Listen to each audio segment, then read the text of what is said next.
नमस्कार and welcome to JAC board वाला। मैं हूं आकाश सेन और आज इस वीडियो में हम लोग क्लास 8 हिंदी का जो हर साल पूछे जाने वाला सवाल है उस पर बात करने वाले हैं। तो प्रश्न संख्या 1 के साथ हम लोग प्रारंभ करते हैं। प्रश्न संख्या 1 हम लोगों से पूछा जा रहा है कि पुष्प की अभिलाषा शीर्षक कविता के कवि कौन है। तो इसका कवि जो है वो है माखनलाल चतुर्वेदी। ठीक है, देखिए यदि हम लोग बात करें तो इस पर हर एक प्रश्न पर आप लोगों को 4 ऑप्शन दिया रहेगा, लेकिन मैं उस ऑप्शन को नहीं पढ़ूंगा। ठीक है ना, क्यों नहीं पढ़ूंगा? क्योंकि इससे वीडियो बहुत लंबा हो जाता है और उतना लंबा वीडियो पर आप लोग भी इंटरेस्ट नहीं लेते हो, और इसी के कारण वीडियो को छोटा करने के लिए मैं सिर्फ और सिर्फ आंसर को बताऊंगा। ठीक है, चलिए यदि हम लोग प्रश्न संख्या 2 पर बात करें तो प्रश्न संख्या 2 हम लोगों से पूछा जा रहा है कि पुष्प की अभिलाषा शीर्षक कविता में पुष्प किसके प्रति समर्पित है। तो यहाँ पर मातृभूमि और वीरों के प्रति समर्पित है। ठीक है, प्रश्न संख्या यदि 3 पर बात करें तो प्रश्न संख्या 3 हम लोगों से पूछा जा रहा है कि पुष्प क्या नहीं चाहता। तो पुष्प जो है देवता के सिर पर चढ़ाया जाओ ये नहीं चाहता है। ठीक है, यदि बात करें प्रश्न संख्या 4 पर तो जिसमें हम लोगों से पूछा जा रहा है कि सुरबाला का समानार्थी शब्द निम्न में से क्या होगा। तो सुरबाला का जो समानार्थी शब्द जो है ये हो जाएगा देवकन्या। ठीक है, आगे यदि बात करें प्रश्न संख्या 5 पर तो प्रश्न संख्या 5 हम लोगों से पूछा जा रहा है कि पुष्प की अभिलाषा किस प्रकार की रचना है। तो पुष्प की अभिलाषा जो है देश प्रेम की रचना है। ठीक है, प्रश्न संख्या यदि 6 पर आए तो प्रश्न संख्या 6 हम लोगों से पूछा जा रहा है कि पुष्प की अभिलाषा कविता में पुष्प की क्या इच्छा है। तो पुष्प की इच्छा मातृभूमि के वीर सपूतों के पद पर बिछना। ठीक है, आगे यदि बात करें प्रश्न संख्या 7 जिसमें पूछा जा रहा है कि देवकन्या के गहनों में कौन गूंथना नहीं चाहता।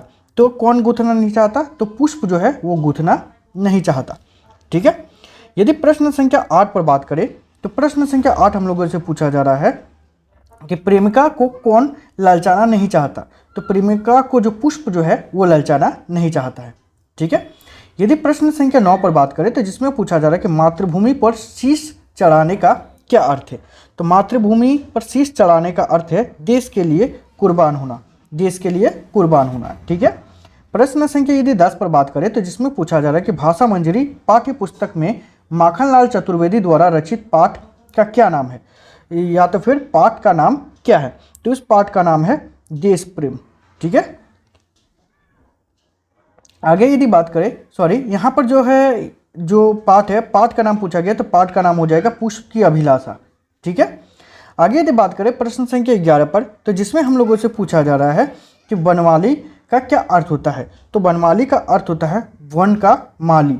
ठीक है, आगे यदि बात करें यहाँ पर तो प्रश्न संख्या हम लोगों को 12 पूछा जा रहा है कि चाह नहीं सुरबाला के गहनों में गूंथ जाऊं ये पंक्ति किस कविता से ली गई है। तो ये कवि जो है पुष्प की अभिलाषा नामक जो कविता है इससे लिया गया है।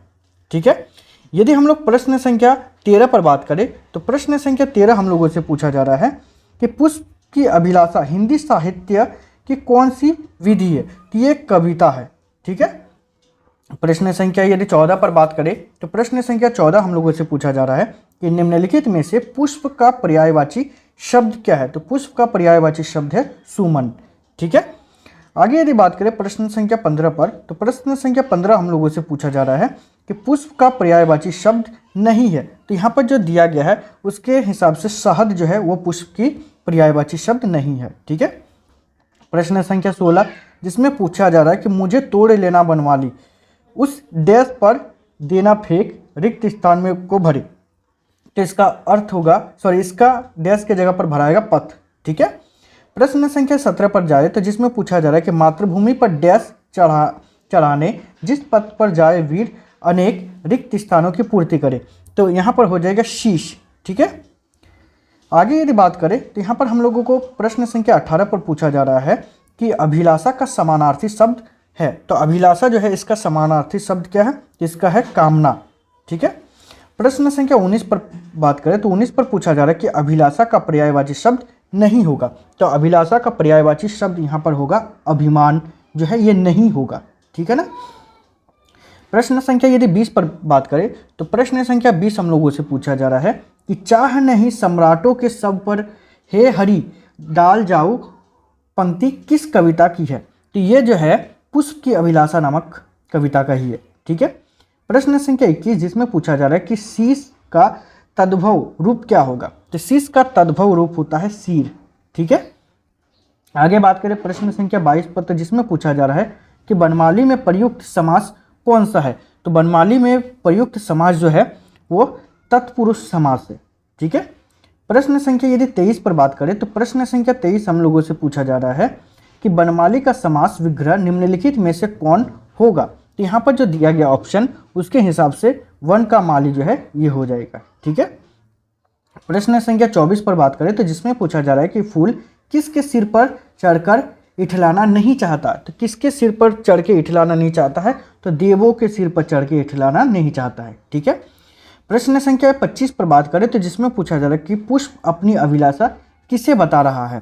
तो पुष्प अपनी अभिलाषा जो है वनमाली को बता रहा है। ठीक है, वन के माली को बता रहा है। आगे यदि बात करें प्रश्न संख्या 26 पर, तो जिसमें पूछा जा रहा है कि पुष्प की अभिलाषा क्या है? तो पुष्प की अभिलाषा है मातृभूमि के वीर सपूतों के पथ पर बिछ जाना। प्रश्न संख्या 27 पर बात करें तो जिसमें पूछा जा रहा है कि सही बर्तनी की पहचान करें। तो यहाँ पर जो है उसके हिसाब से कौन सा जो शब्द है वो बिल्कुल सही है, तो वो हम लोगों को बताना है। ठीक है, तो जो मातृभूमि है ये जो है आप लोगों का बिल्कुल सही हो जाएगा। ठीक है, ये वाला शब्द आपका बिल्कुल सही हो जाएगा मातृभूमि का। आगे प्रश्न संख्या 28 पर बात करें तो जिसमें पूछा जा रहा है कि सुरवाला का अर्थ है। तो सुरवाला जो है इसका अर्थ क्या होगा? तो इसका अर्थ होगा अप्सरा। ठीक है, प्रश्न संख्या यदि 29 पर बात करें तो जिसमें कह रहा है कि जैसे फलों का राजा आम, जंगल का राजा शेर, उसी तरह फूलों का राजा, तो फूलों का राजा क्या हो जाएगा? तो गुलाब हो जाएगा। ठीक है, प्रश्न संख्या 30 जिसमें पूछा जा रहा है मुझे तोड़ लेना वनमाली, वाक्य में मुझे कौन सा सर्वनाम है? तो यहाँ पर जो है पुरुषवाचक सर्वनाम जो है यहाँ पर हो जाएगा। ठीक है, पुरुषवाचक सर्वनाम जिसको उत्तम पुरुषवाचक सर्वनाम के नाम से भी जाना जाता है। ठीक है, देखिए तो ऐसे ही और भी वीडियोस आप लोगों को चाहिए तो चैनल को सब्सक्राइब कीजिएगा और मेरा मोटिवेशन लेवल को बढ़ाने के लिए अपना फ्रेंड के साथ शेयर जरूर कीजिएगा। ठीक है, तो इस वीडियो में इतना ही, मिलते हैं नेक्स्ट वीडियो में, तब तक के लिए बाय, थैंक यू।